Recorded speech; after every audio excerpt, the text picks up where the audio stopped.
আসসালামু আলাইকুম প্রিয় দর্শক, জেটিভি নিউজে যুক্ত হওয়ার জন্য আপনাকে অসংখ্য ধন্যবাদ।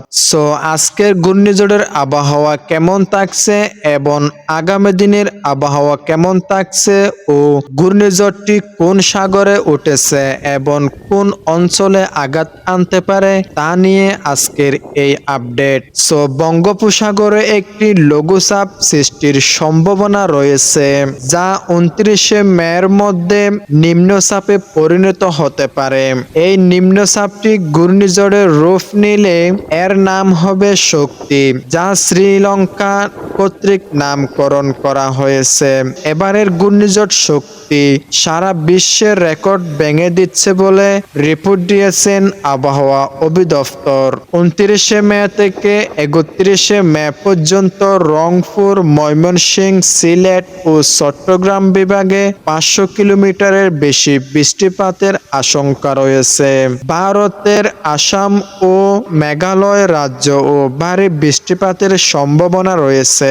ঘূর্ণিঝড়টি যদি খুলনা বিভাগের উপর দিয়ে প্রবেশ করে তবে রংপুর ও ময়মনসিংহ বিভাগে ভারী বৃষ্টিপাতের সম্ভাবনা রয়েছে। অন্যদিকে বরিশাল বা চট্টগ্রাম বিভাগের উপর দিয়ে প্রবেশ করলে সিলেট ও চট্টগ্রাম বিভাগে বেশি বৃষ্টিপাতের সম্ভাবনা রয়েছে। আজ ঢাকায় মূলত মেঘলা আকাশ ও হালকা বৃষ্টিপাতের সম্ভাবনা রয়েছে। বিকেলের দিকে বৃষ্টির পরিমাণ বাড়তে পারে। বাতাসের গতি ঘন্টায় 40 কিলোমিটার পর্যন্ত হতে পারে। ঘূর্ণিঝড়ের সতর্কবার্তা, উপকূলীয় অঞ্চলের বাসিন্দাদের সতর্ক থাকতে বলা হয়েছে। দুর্যোগ ব্যবস্থাপনা অধিদপ্তর ও স্থানীয় প্রশাসনের নির্দেশনা অনুসরণ করুন। জরুরি প্রয়োজনে স্থানীয় আশ্রয় কেন্দ্র সরে যান। ঘূর্ণিঝড়ের সতর্কবার্তা হচ্ছে কি 3 নম্বর হুঁশিয়ারি সংকেত দেখিয়ে দিতে বলা হয়েছে। আমি আবার বলছি, 3 নম্বর হুঁশিয়ারি সংকেত দেখিয়ে দিতে বলা হয়েছে।